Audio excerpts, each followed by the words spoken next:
Hi guys, how are you all, and welcome back to this awesome INDAS chart revision session, especially in English. So today's topic is INDAS 19 employee benefits. It is again a very important topic.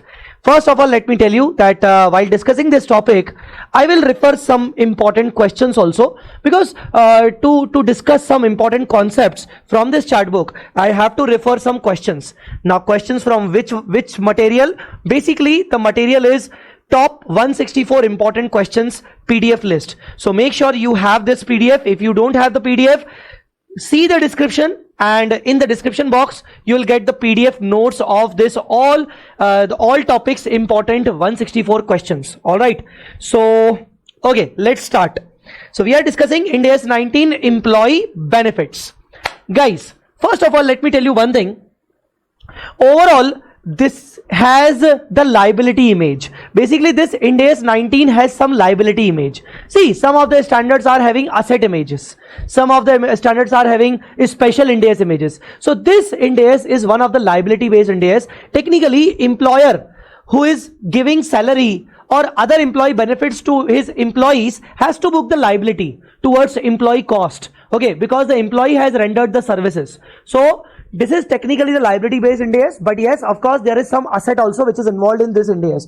First of all, let us talk about the applicability. All employee benefits. See, this INDAS 19 is applicable on all type of benefits except the share based payments, ESOPs, which are allowed to the employees. So because that is covered under INDAS 102. So except for share based payments allowed to the employees in the form of ESOP, this INDAS is applicable to all type of employee benefits. Now you will definitely ask me, sir, what are the type of employee benefits? So this is the second number thing. There are overall the employee benefits can be broadly classified into 4 categories: short-term employee benefits, other long-term employee benefits, post-employment employee benefits, and terminal benefits. So these are the broad 4 categories of employee benefits. The first is short-term employee benefits.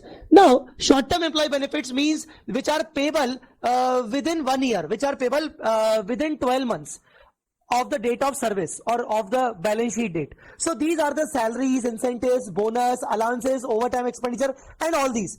Mostly all kind of short-term employee benefits are charged to profit and loss account in the year in which they are incurred. Yes, there are some important points in respect of short-term employee benefits. I will discuss later on through this point, the last point.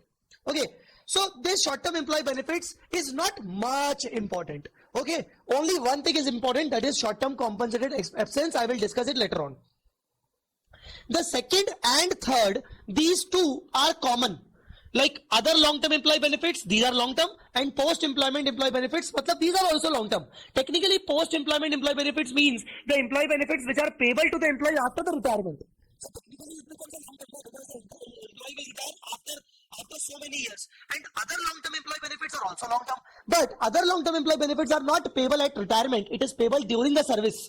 Okay, during the employment service. So if the bonus is payable after 5 years, if the leave encashment is payable after 5 years, so bonus, leave encashment, these are payable after 5 years, so other long term. If the gratuity is payable after retirement, pension is payable after retirement, these are provident fund is payable after retirement, these are post employment employee benefits. Technically, these two, the treatment, accounting treatment of these two is same. So whatever we will discuss in respect of these two will be the same treatment. Okay, and the last benefit are the terminal benefits. Terminal benefits, like these are VRS expenditure. Like terminal benefits means we need to terminate the employee service before its retirement. So the employee's service has been terminated before the retirement and we have to pay the compensation to them. So these are terminal benefits. So terminal benefits are directly charged to the profit and loss in the year in which it is incurred. So terminal benefits is, that's all. No other treatment is involved. Now, let's come to the main 2 employee benefits, that is other long-term employee benefits and post-employment employee benefits. Now, whatever I will discuss for these two will be common. So, as far as these two are concerned, all these two are further classified into 2 categories. Post-employment employee benefits and other long-term employee benefits. Overall, these two can be further classified into 2 categories: defined contribution plans, defined benefit plans. Now, what is this defined contribution and defined benefit? See, employer and employee. Employee has given service, employer has to compensate in the name of salary and whatever other things. Now, Other than salary, there are so many other type of benefits like gratuity, pension, provident fund. Okay, these are other than the recurring benefits. Okay, employee get against the services, of course. Now these are kind of long term, which are further classified into DCP and DBP. DCP, defined contribution. Now defined contribution means employer will contribute in a fixed amount. Just like the example is provident fund. What is the feature of provident fund? Under provident fund, employer has to contribute towards employee cost a fixed amount. I think if I'm not wrong, the 12%. So employer has to contribute a fixed amount out of its pocket, and that fixed contribution becomes the employee cost, becomes the employee benefit cost for the employer. So defined contribution plan means, defined means fixed, contribution means the out of pocket expenditure which employer has to bear for the employee. So these are the defined contribution plan. Defined benefit plans. Defined benefit plans means, defined means fixed, benefit means final output for the employee, final output for the employee. So defined benefit plans means, suppose I am the employer and I announced one DBP, defined benefit plan for my employee. Now what is that defined benefit plan? I told my employees that after 5 years of services, after 5 years of their successful service, I will give them 20% bonus of their last drawn salary multiplied by their number of years of service. Okay, so I announced one defined benefit plan in which I will give them the final amount I will give them as 15% of their salary multiplied by number of years of services. This is the final amount I will give them. Final amount I will give them. Okay, so what is the final amount? The final amount is already defined. It is already fixed.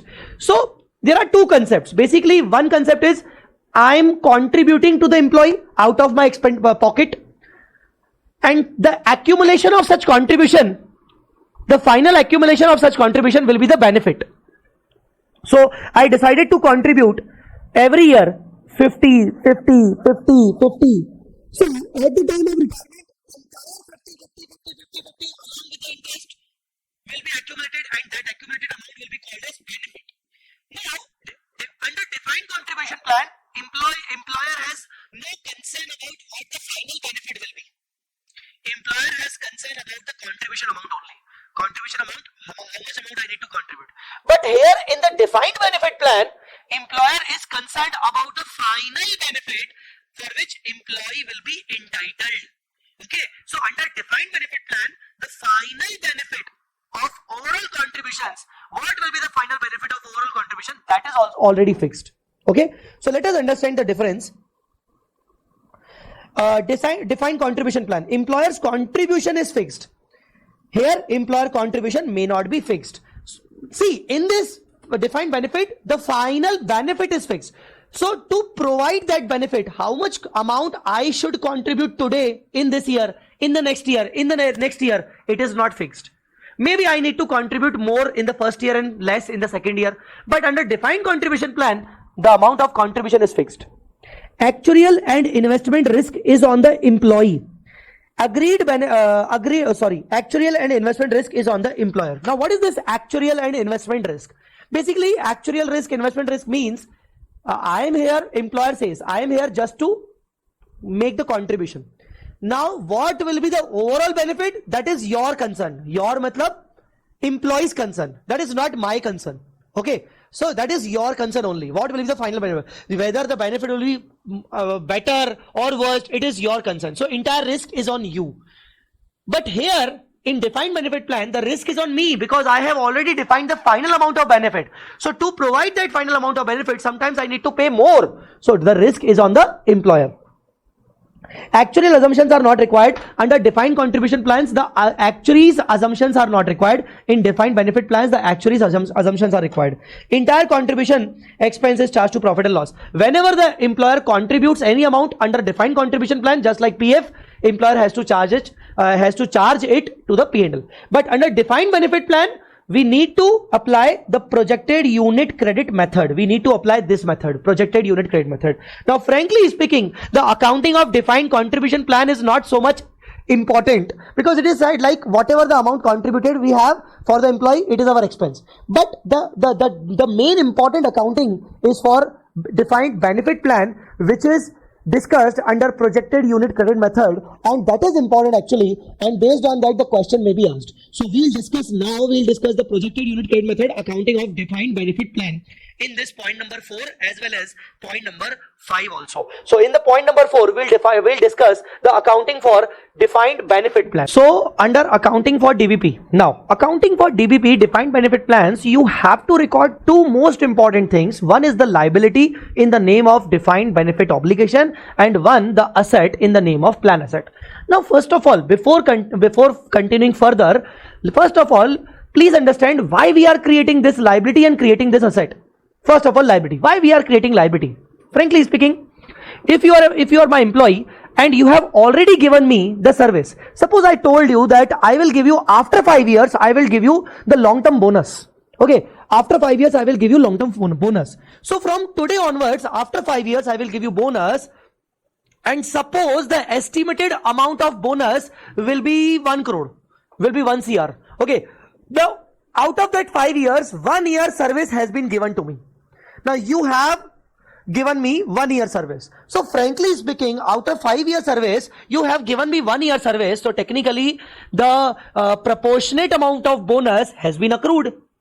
I will give you definitely after 5 year only, but the proportionate amount in respect of first year has been accrued. So if it has been accrued from my side, I have to book the liability technically.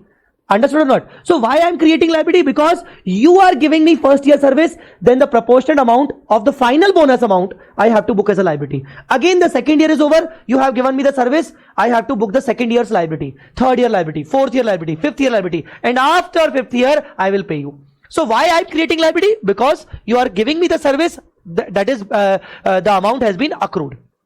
Now why asset? Frankly speaking, to pay you in so much amount. So you are not only my employee, na? There are so many employees. So I have announced this bonus plan for my hundreds, thousands of employees. So I need the funds for that. So from where I will arrange these funds. From today onwards, I will start investing my money somewhere outside the company. I will start investing my money, and that investment is known as plan asset. So why liability? Because services are getting received. So it should be booked, the expense should be booked on accrual basis. Why asset? Because from today only I have to start investing some money, so that after 5 years I'll be able to pay you the particular amount of defined benefit plan. Are you guys understanding or not? So this is the concept of creating liability and asset. Now how to create liability? How to create asset? First of all, let us understand the terms. Under defined benefit liability, there is one term called current service cost, and the other term is called interest cost. Now what is current service cost? It's simple. I told you few minutes back that you gave me first year service. So the proportionate amount of bonus should be accrued. So that proportionate amount which is actually accrued is the current service cost. Okay, but I'll not pay you right now, I'll pay you after 5 years. So on this accrued amount, the interest will be charged. Because see, you have given me your service right now, but I'm not paying you right now, I will pay you in the future. So that proportionate amount of expenditure which I should pay you for the services you have given me, that is called current service cost. Currently you gave me the service and I have to bear the cost of that service, and that cost of service is the total defined benefit, and I will pay you in the future. So definitely on such cost, interest would be charged. So these are the two terms. This current service cost and interest cost, I will tell you how to calculate, but these are, once they are calculated, these are charged to profit and loss account. Now let us not discuss plan asset right now. Let us first of all discuss this defined benefit liability, current service cost and interest cost. For this I will refer one question. Now I have told you that I will refer the questions from this PDF. So just refer the question number 79 which I have given in the important list. Now what is the question number 79? Overall, this is a company whose net worth is 150 crore. That doesn't matter. It has so many employees and it has announced some options. The company initially did not have any HR function, but over the last 2 years the management set up the function and now HR department takes care of all the benefits.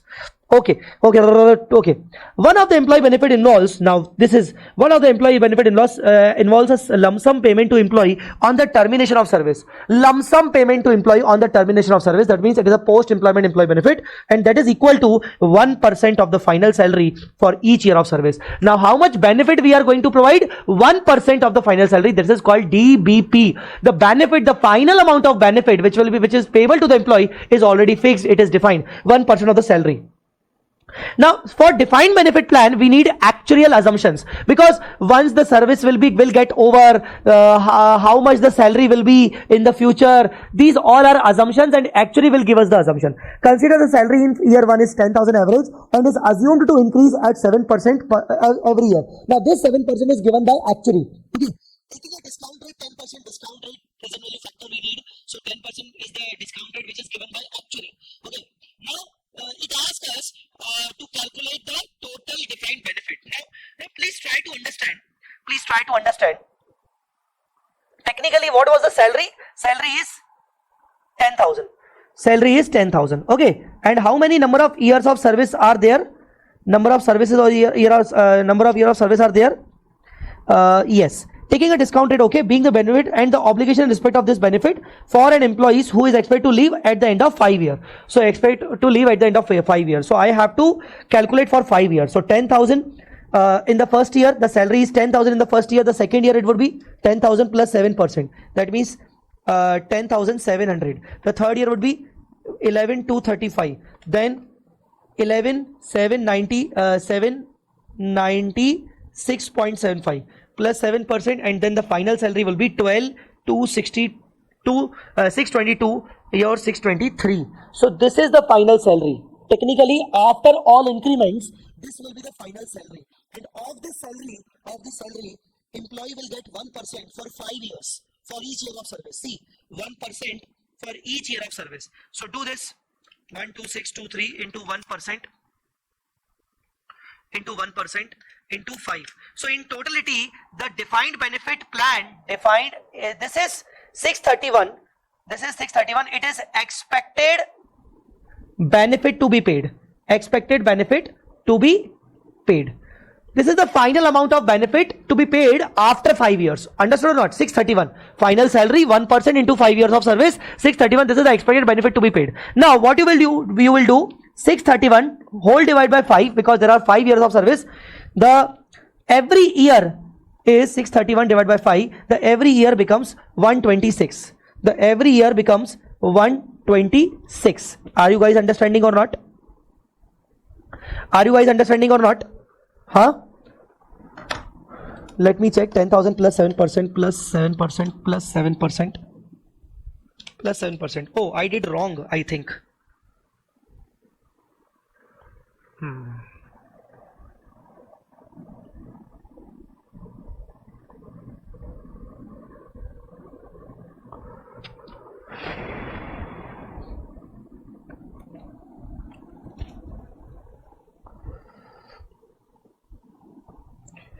So salary would be, what is the salary would be? Salary would be 10,000 in the first year, then plus 7%, plus 7%, plus 7%, and plus 7%. The salary will be salary for 5th year.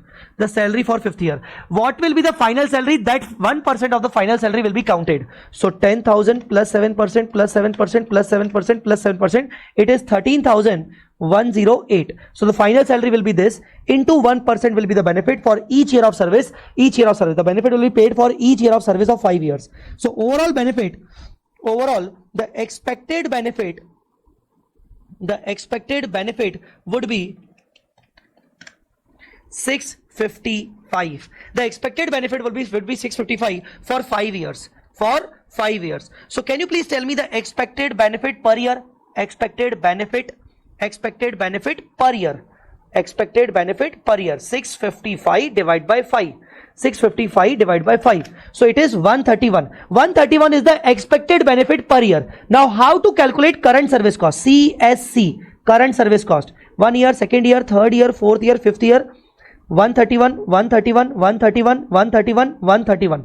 Technically, what is this? These all are the future values. Okay. Now, consider this fifth year amount. As soon as the employee will give me fifth year of service, 131 of the fifth year will be payable immediately. So it will be payable immediately. So the present value of fifth year, in the fifth year, the present value of 131 will be same. But fourth year, when employee will give me service for the fourth year, employee will give me service for the fourth year, I have to pay this 131 at the end of fifth year. So this 131 is payable at the end of 1 year. So I have to make a discounting of 1 year. Okay. So what was the discounting? What was the discount rate? The discount rate was 10%. So discount rate was 10%. That means 0.909. Now I have to show the discounting rates in reverse order. Why reverse order? Because 131 is payable at the end of fifth year. 131, fourth year's 131 is payable at the end of fifth year. Third year's payable at the end of fifth year. Second year's payable at the end of fifth year. This 131 is also payable at the end of fifth year. So consider this first 131. This 131 is technically the future value which I have to pay after 4 years. Now, because this is this is accrued at the end of first year, but to be paid at the end of fifth year. So I have to make a discounting for 4 years. Okay, 0.909, 0.826, 0.751, 0.683. So I have to make a reverse discounting, and in this way I'll get the current service cost. So this is the amount I got from current service cost is, see this current service cost, how we got, in the current service cost, how we got 131 into 0.909, so it becomes 119, okay, and then it becomes 108, it becomes 98, it becomes 89. So see this, how we got current service cost. The first year's current service cost is 89, second year 98, 108, 119, 131. This is how we got the current service cost. So this is how we can calculate the current service cost. Now after calculating current service cost, every year we have to calculate the interest on such current service cost. So in the first year you booked 89 as a current service cost. What journal entry you will do? Current service cost account debit to DBO liability, defined benefit obligation liability. This is your expenditure.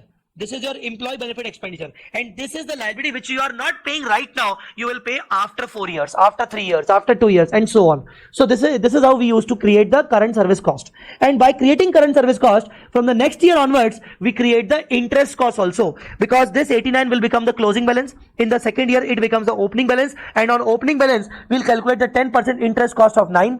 In the same way, service cost of second year will be recorded. Overall total closing balance is 196. In the third year, it will be 196 opening, and we'll calculate the interest on 196, that is 20 rupees. So this is how we used to calculate the interest cost. Now you got the point?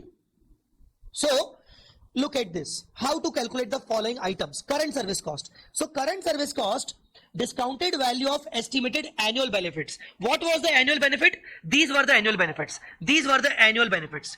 And I have made the discounting of these annual benefits. Understood or not? Okay. Discounting to be made downstream. You understood the downstream? No, actually no, it should be upstream. I think it should be upstream. Upstream. Discounting should be to be made as upstream. Upstream means नीचे से ऊपर. You understood ना? नीचे से ऊपर. First you have make into 1, then 0.909 upstream. Discount to be done upstream. Okay. From later years to earlier years. Clear? So this is how you used to calculate CS, current service cost. What about interest cost, sir? Interest cost calculated on the defined benefit liability using same discounting rate of CSC. The discounting rate which you have used for current service cost, you can use the same discounting rate to calculate the current interest cost on the closing liability or opening liability of every year. Opening liability of every year, you have to calculate the interest cost. Okay. So current service cost, interest cost you have to calculate. Now what journal entry you will pass? Journal entry will be current service cost debit, interest cost debit to defined benefit obligation liability. So this will become your employee benefit expenditure. This will become your finance cost under P&L, and this DBO will be shown under non-current liability long-term provisions. You will show them as long-term provisions non-current liability. Guys, I hope you must got the point cleared that how we used to calculate the current service cost and interest cost. Now let us talk about the plan asset. What is plan asset? I told you plan asset is as good as the investment. It is as good as the investment amount. Why we are making investment? Because we need the money after so many years when we'll pay the amount to the employees. So right now we'll start contributing to the investment. Contributing means making investment, small amount of investment, that is called contribution. Okay, so making investment in small amounts is called contribution. So this is the contribution made by employer every year. Every year we need to make the contribution to the plan asset. So whenever you do the contribution, what journal entry you will pass? The contribution journal entry will be plan asset debit to bank. Plan asset debit to bank. This is the contribution. This is the contribution.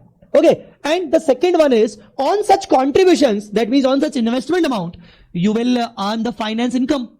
You will earn the interest income basically. So contribution you have to make, and then you will earn the finance income, the overall income on such investments. So how to book the income? For booking the income, again the income will be accumulated in the same investment. It is to be reinvested. We are assuming that the income will be reinvested in the same plan asset. So by recording the income, the plan asset will be increased to income. It will be treated as income. Understood or not? So you have to understand that we have to calculate the finance income also. But now how to calculate the finance income? We have this thing, and for this I have some questions also. For this I have some questions also. I will tell you how to calculate the plan asset finance income also. Now to understand the plan assets treatment, look at the question properly. Now in this question, see, there's a company Anupam Limited. The fair value of the plan asset was 2 lakh as on 1st April. So opening plan asset is 2 lakh. On 1st April 2009, the plan paid out the benefits of 25 and received inward contribution of 55. Now what is the meaning of this paid out benefit and received inward contribution? Received inward contribution means making investment. And paid out the benefits means we sold some of the portion of the plan asset for the purpose of providing benefits to the employees. See, whenever we need to pay the employees, we will first sell the plan asset. We will first sell the plan asset. So selling the plan asset means like paying the benefits to the employee, we need to sell the plan asset for the equal amount. So technically 25,000 of plan asset we sold. And inward contribution means 55,000 of plan assets, we have made a new contribution, new investment. On 31st March 10, the fair value of the plan asset was 2,40,560. So this is the fair value of the plan asset closing balance. So now opening balance is given, closing balance is given, the portion is sold, the portion is invested. Okay, what about the finance income? The income on plan asset. So the income on plan asset we have to calculate by this percentage. See, actuary is involved in the plan asset also. So as per the actuary's estimation, interest and dividend income on such investments is 10%. Realized gain on plan asset is 3%. What is realized gain? See, we sold some of the plan assets portion now. So we may have income, we may have what I can say. We may have a gain on sale of the plan asset. And this is administration fund cost is minus 2%. So on an average, there's an expected return of 11%. There's an expected return of 11% on the plan asset. Now, what do you have to do? Frankly speaking, simple. It's quite simple. Frankly speaking, you just make a account of plan asset. You just make the account. So the opening balance was 2 lakh. Opening balance was 2 lakh. Now, we sold the plan asset on the same opening date and we have made the inward contribution on the same opening date. So inward contribution of 55,000. So this is contribution 55,000. And this is buy bank. We sold the plan asset at 25,000 on the same date, 1st April, 1st April, 1st April. So can you please tell me the balancing figure was on 1st April? 2 lakh plus 55 minus 25. So the balance is 2,30,000. So the balance as on 1st April was 230, on which we have to apply 11% expected return on the plan asset. So expected return on the plan asset is 11%. That comprise of interest, capital gain and so other cost also. So 230 into 11%, we have to book 25,300 as the return on plan asset. Return on plan asset. See, return on plan asset will assumed to be reinvested, and hence the value of the plan asset will be increased. The entry is plan asset account debit to income. Okay. Now the closing balance of the plan asset is the closing balance of plan asset is 240,560. 240,560. So when you will compile this entire account, 2 lakh plus 55 plus 25,300 minus 25 minus 240,560. The difference is 14,740. Whatever the difference, if any, you will get in the plan asset, other than return, other than contribution and selling part, whatever the difference you will get, this is your actuarial loss. Actuarial loss. You must have heard this term, actuarial gain or actuarial loss. You may get, sometimes you may get actuarial gain also when the difference arise on the debit side. So the difference arise on credit side, it is actuarial loss. That means the value of the plan asset has been reduced, or if it is found, if you found it on the debit side, if it is called actuarial gain. So whatever it is, total actuarial gain or loss, you will always charge to OCI. You will always charge to OCI. So now look at the chart. Look at the chart. So finance income means the return on plan asset. The return on plan asset. Finance income you have to calculate based on the expected return. Now, how you will apply the percentage? If you can look into this, we applied the return percentage of 11% on 230, and 230 was the opening figure. Opening balance plus contribution on the opening date less selling on the opening date, and hence the net effect of opening date we took and we applied 11%. Sometimes the date of contribution and date of sale may be the year end. Now, if the contribution is placed on year end and the plan asset sold on year end, that means you have to calculate the interest only on the opening 2 lakh amount, because in the entire year only 2 lakh was due. Only 2 lakh was outstanding in the entire amount. So the 2 lakh will be 11% will be applied on 2 lakh. So when you will apply 11% on 2 lakh, whenever the contribution and the sold is done at the year end. But if the contribution and sold is done at the year beginning, you will apply the 11% after adding and deducting. Understood or not? There is one more thing that it may be done in the mid of the year, but institute is not generally asking this thing. So I am just cutting it down. This is the part where we have assumed where institute may give you like the contribution is made in the mid of the year and the plan asset is sold in the mid of the year. If this happens, then you have to apply this thing. But this is not actually happened nowadays in the ICI question. No question is there in the module RTP MTP. So I am not discussing this thing. So if the contribution is made and benefits are paid at the beginning of the year or at the end of the year, then take the annual rate. But what you have to do,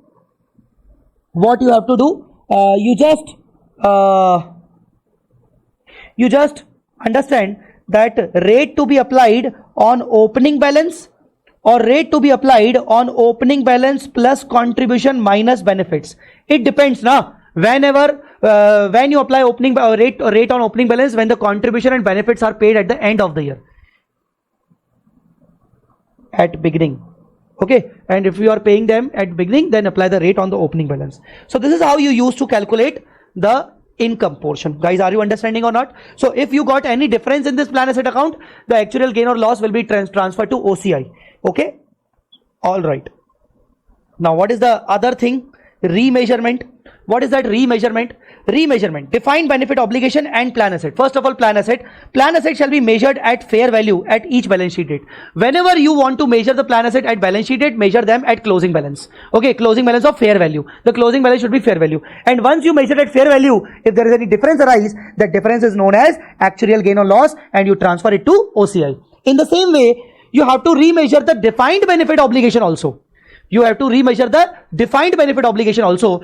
Now look at the DBO account. Look at the defined benefit obligation liability account. In this liability account, first of all, by current service cost, you recognize the expense first of all. Then by interest cost, you recognize the interest also. See, whenever you recognize the expenses, the next effect will be the credit effect will be the deferred DBO liability. Now, the closing balance.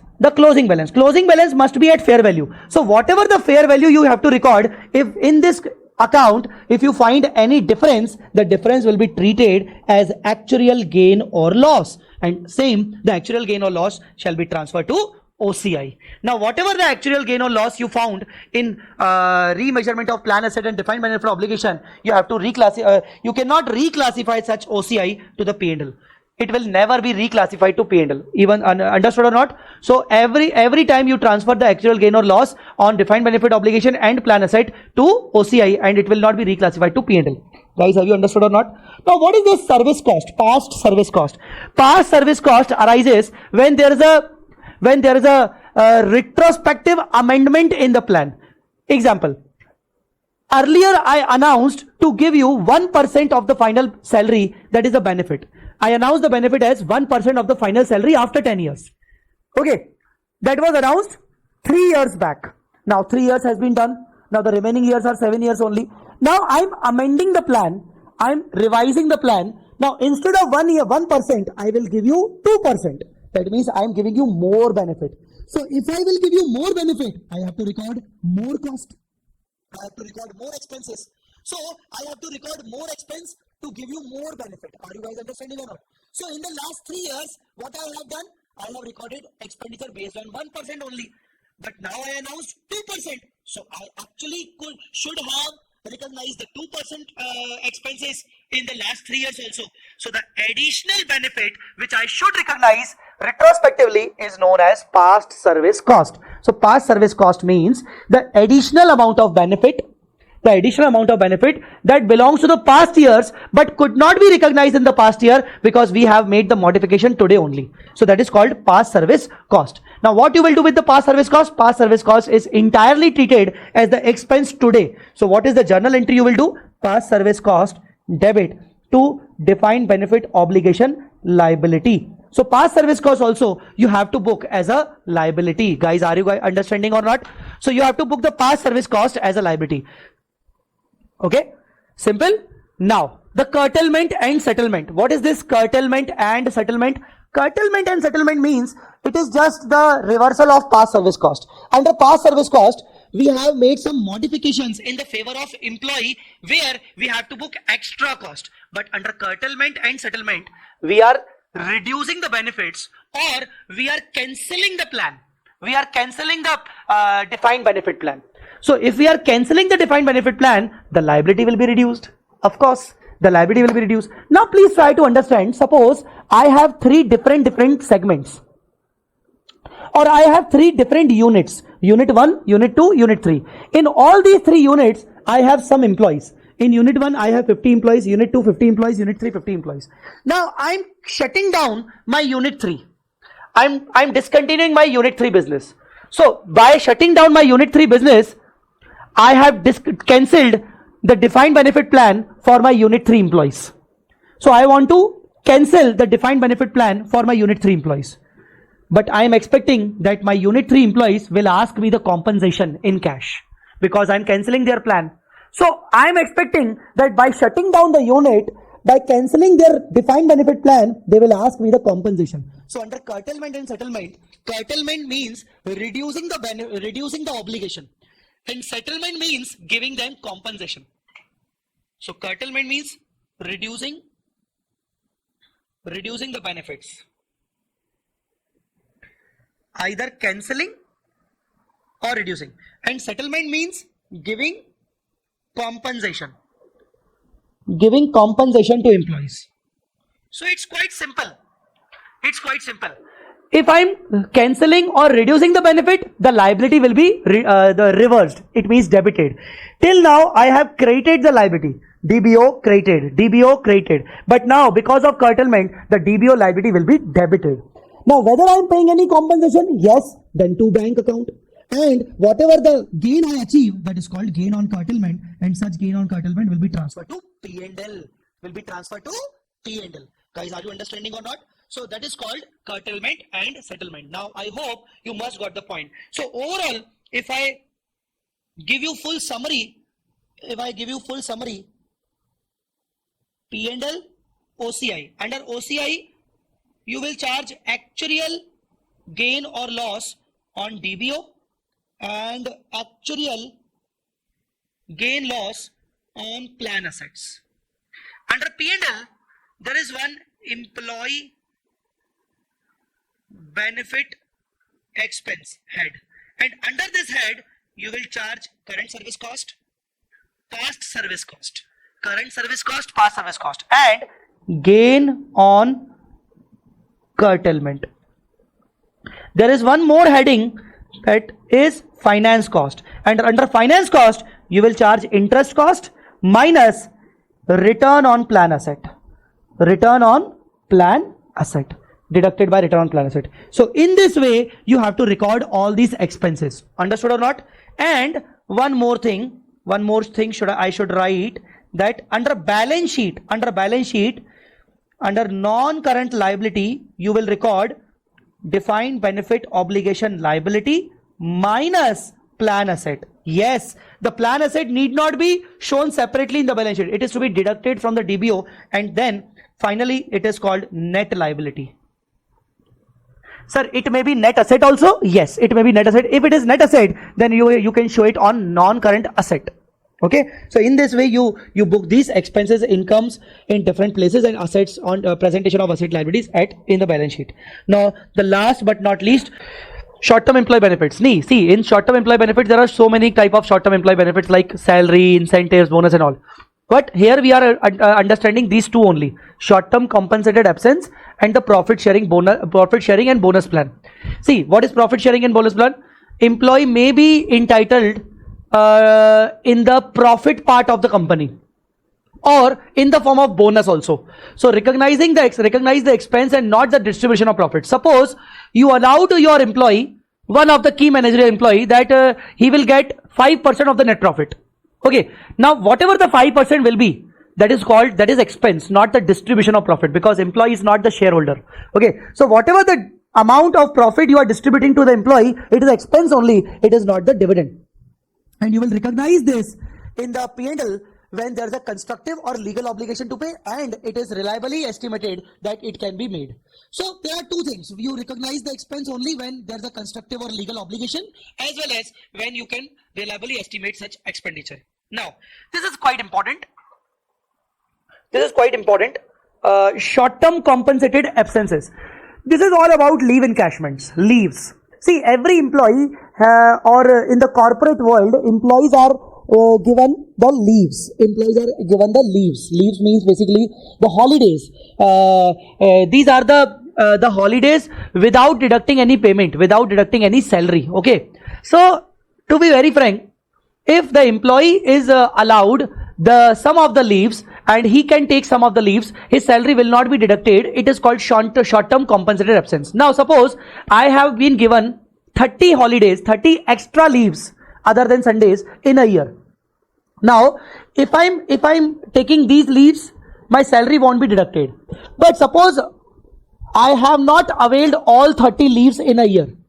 In a year I availed only 25 leaves and my 5 leaves are not yet been taken and the year has been done. So whether my employer is allowing me to carry forward these 5 leaves, if not, these are called non-accumulating leaves. So whenever the employer is not allowing you to carry forward your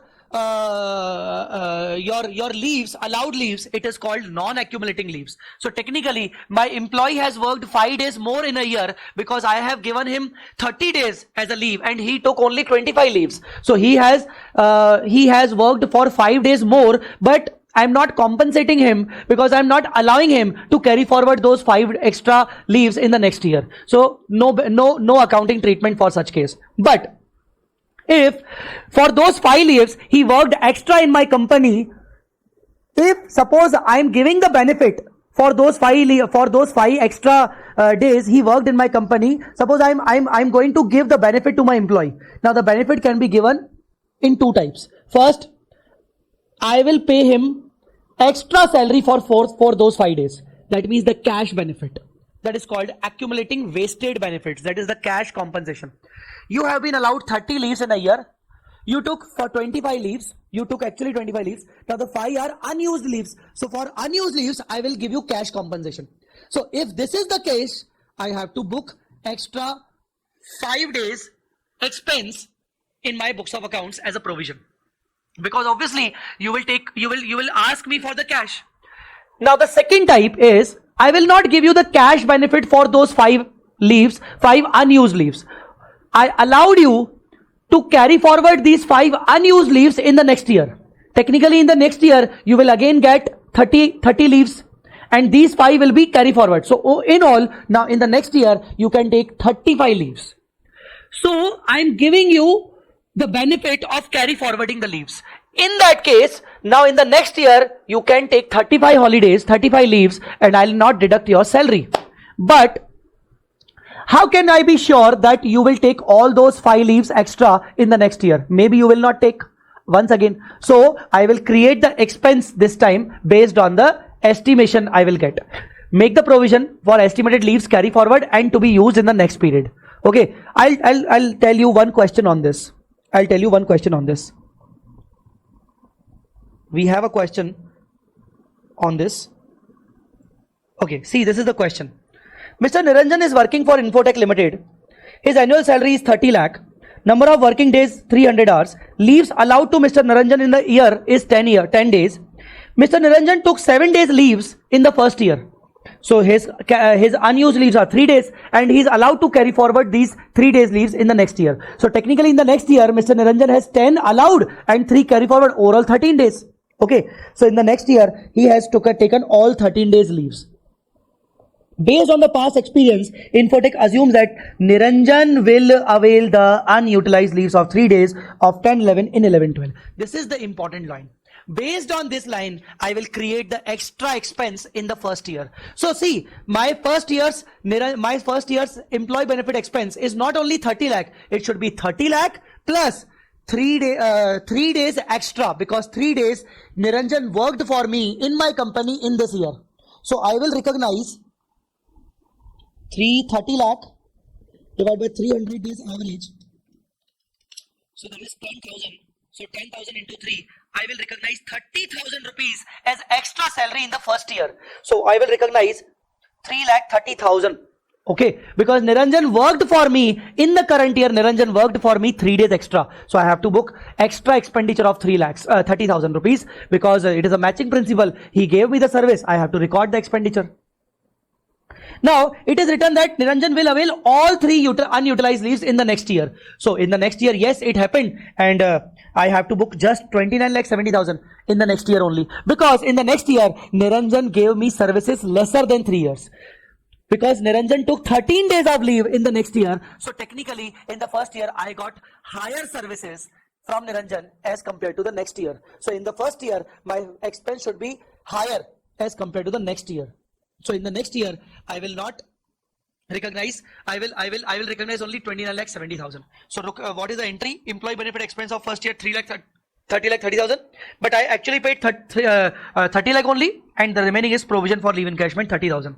In the next year I will book expense only of 29,70 because Niranjan gave me lesser services, and this provision of first year will be reversed 30,000, and I paid actually 3 lakh.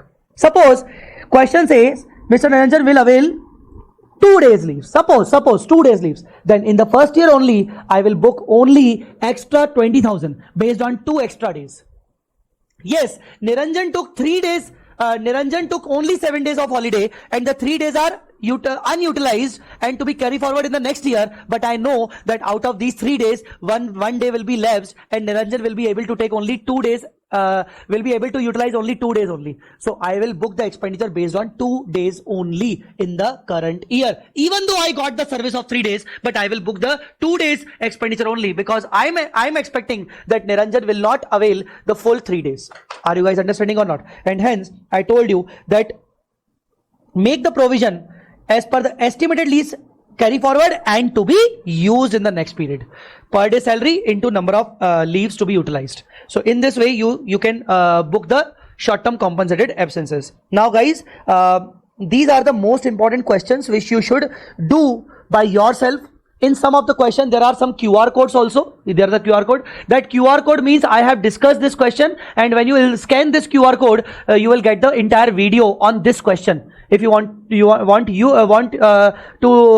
me to discuss this question, then you can just scan this QR code. Okay, so do all these questions and complete your INDAS 19. Okay, so I hope you like this lecture. Please guys, watching the lecture, oh, it's very good. Okay, it will definitely help you. But not commenting on the lecture is not a good thing from your side, because I'm actually doing so much efforts for you all. So please, especially students who are not from Hindi belt, please try to understand. Comment your feedback also for all these English lectures. So guys, I want to tell you one more thing. In this INDAS chart revision series, I took INDAS 21, I took INDAS 33, and I took INDAS 19. So other than all these three INDAS, I already uploaded English videos on financial instrument, on business combination, consolidation, and on INDAS 115, on INDAS 115 revenue, 116 the lease modification and sale and leaseback part, INDAS 28, INDAS 111. So I already uploaded the big topics. I already uploaded in English lectures also, English language also. If you want the link of those videos, just check the description below. So now it's the time to say all the very best to all of you, because now I won't be able to upload more lectures for this attempt. Definitely I'll try to upload a few more lectures for the next attempt.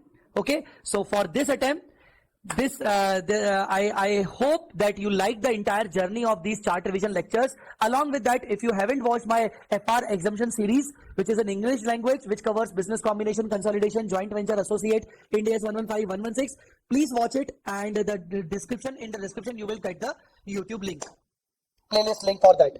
And all the very best guys. Hope you have liked the lecture. Please do comment your feedback also, so that I can improve myself also. Thanks a lot guys. Thanks a lot. Thank you so much. Bye bye. Take care.